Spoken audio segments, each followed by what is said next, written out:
Success ସବୁଠୁ ବଡ଼ secret ହେଲା ମୋଟିଭେସନ୍ ନୁହେଁ, କନେକ୍ସନ୍ ନୁହେଁ କି ହାର୍ଡୱାର୍କ ବି ନୁହେଁ।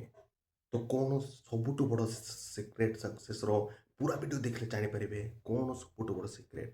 ଆଉ ସେ ସିକ୍ରେଟ୍ ଜାଣିଦେଲେ ପୁରା ଜୀବନ ବଦଳିଯିବ। ଆଉ ସେ ସିକ୍ରେଟ୍ କ'ଣ ଆଉ କେମିତି ତାକୁ ରେଗୁଲାରଲି ଆପ୍ଲାଏ କରିବେ ତାହା ଏ ଭିଡ଼ିଓ ଜାଣିପାରିବେ। ସବୁଠୁ ବଡ଼ ସିକ୍ରେଟ୍ ହେଲା ସକ୍ସେସ୍‌ର ସଫଳତାର ଆପଣଙ୍କର ଫ୍ୟୁଚର୍ ସଫଳତାର ଯେଉଁ ବି ଜିନିଷରେ ଆପଣ ସଫଳତା ପାଇବାକୁ ଚାହୁଁଛନ୍ତି, ଫାର୍ଷ୍ଟ ସିକ୍ରେଟ୍ ହେଲା କନସିଷ୍ଟେନ୍ସି। ମାନେ ରେଗୁଲାର କାମ କରିବାକୁ ହିଁ ପଡ଼ିବ। ଆପଣ ମୋଟିଭେସନ୍ ରହିଲେ ବି ହେବନି, ହାର୍ଡୱାର୍କ ନୁହେଁ, ସ୍ମାର୍ଟ ୱାର୍କ ନୁହେଁ, କିଛି ନୁହେଁ। କନସିଷ୍ଟେନ୍ସି ରେଗୁଲାର କାମ ଆପଣ କରିବାକୁ ପଡ଼ିବ। ତ କେମିତି କନସିଷ୍ଟେଣ୍ଟ ରହିବେ ତାହା ଏ ଭିଡ଼ିଓରେ କହିବି। ଯଦି ଆପଣ କନସିଷ୍ଟେଣ୍ଟ ରହିବାକୁ ଚାହୁଁଛନ୍ତି ତ 3ଟି ଫଣ୍ଡାମେଣ୍ଟାଲ ୱେରେ ଆପଣ କନସିଷ୍ଟେଣ୍ଟ ରହିପାରିବେ। ଫାର୍ଷ୍ଟ ହେଲା, ଯଦି ଆପଣ ମୋଟିଭେସନ୍‌ରୁ ୱେଟ୍ କରୁଛନ୍ତି ତ କନସିଷ୍ଟେଣ୍ଟ ରହିପାରିବେନି। ମୋଟିଭେସନ୍ ଫିଲ୍ ହେଲେ ହିଁ କରିବି। ଆମ ମାଇଣ୍ଡ ସେମିତି ତିଆରି ହୋଇଛି, ଆମ ମାଇଣ୍ଡ ମୋଟିଭେସନ୍ ଫିଲ୍ ହେଲେ ହିଁ କାମ କରିବ। ତ କେବେ ବି କନସିଷ୍ଟେଣ୍ଟ ରହିପାରିବେ ନାହିଁ। ଆଉ ଯଦି ଆପଣ ଡିସିପ୍ଲିନ୍ ଆଣିବେ ନାହିଁ, ଡିସିପ୍ଲିନ୍ କେମିତି ଆଣିବେ ପୁରା ଭିଡ଼ିଓରେ ଦେଖନ୍ତୁ କହିବି। ତେବେ ଆପଣ କନସିଷ୍ଟେଣ୍ଟ ରହିପାରିବେ। ଡିସିପ୍ଲିନ୍ ଆଣିଲେ କନସିଷ୍ଟେଣ୍ଟ ରହିପାରିବେ। ଡିସିପ୍ଲିନ୍ ନ ଆଣିଲେ କେବେ ବି କନସିଷ୍ଟେଣ୍ଟ ରହିପାରିବେନି ବୋଲି ଦେଖନ୍ତୁ ହେଲା। ଆଉ ଯଦି ଆପଣ କ୍ୱିକ୍ ରେଜଲ୍ଟ ଦରକାର, ଆପଣଙ୍କୁ ଜଲ୍ଦି ରେଜଲ୍ଟ ଦରକାର, ତ ବି କନସିଷ୍ଟେନ୍ସି ଆଣିପାରିବେନି। 3ଟି ଜିନିଷ ଆପଣଙ୍କୁ ରୋକୁଛି କନସିଷ୍ଟେଣ୍ଟ ଆଣିବା ପାଇଁ। ଆଉ ଗୋଟେ 4 ନମ୍ବର ହେଉଛି ସବୁଠୁ ବଡ଼ ରିଜନ୍। ତାହା ହେଲା, ଯଦି ଆପଣ ପେନ୍‌କୁ ଆଭଏଡ଼୍ କଲେ, ଆମ ବ୍ରେନ୍ ପ୍ଲେଜର୍ ଇନଭଲ୍ଭ ଥାଏ, ପେନ୍‌କୁ ବହୁତ ବ୍ରେନ୍ ଆଭଏଡ଼୍ କରେ।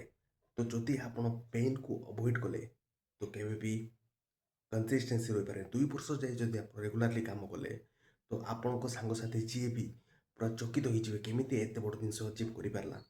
ତ ସେଇଟା 2 ବର୍ଷ କନସିଷ୍ଟେନ୍ସି ରହିବା ପାଇଁ ସାନ କନସିଷ୍ଟେନ୍ସି ଚ୍ୟାଲେଞ୍ଜ ଆପଣାନ୍ତୁ। ଗୋଟେ ୱିକ୍ କନସିଷ୍ଟେନ୍ସି ରହିବି, ଗୋଟେ ମାସ କନସିଷ୍ଟେଣ୍ଟଲି କାମ କରିବି। ଛୋଟ ଛୋଟ ବଡ଼ ଗୋଲ୍‌କୁ ବିଭକ୍ତ କରି ଛୋଟ ଛୋଟ ଗୋଲ୍‌ରେ ବିଭକ୍ତ କରିଦିଅନ୍ତୁ। ଆଉ ଲଙ୍ଗ୍ ଟର୍ମ ଭାବନ୍ତୁ, ଲଙ୍ଗ୍ ଟର୍ମ। ତେବେ ହିଁ କନସିଷ୍ଟେଣ୍ଟ ରହିପାରିବେ। କନସିଷ୍ଟେଣ୍ଟ ରହିବା ପାଇଁ ଡିସିପ୍ଲିନ୍ ଆଣନ୍ତୁ।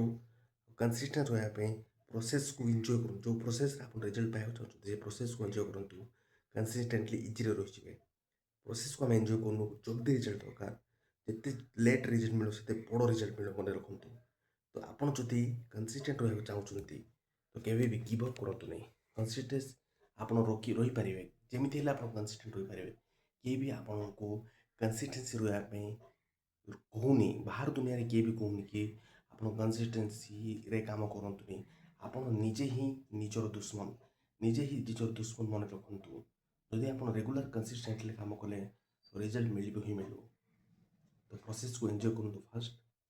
ଡିସିପ୍ଲିନ୍‌ରେ ରୁହନ୍ତୁ। ଛୋଟ ଛୋଟ ଚ୍ୟାଲେଞ୍ଜ ବନାନ୍ତୁ। ଆଉ ଏ ପ୍ରୋସେସ୍‌କୁ ଏନ୍ଜୟ କରନ୍ତୁ।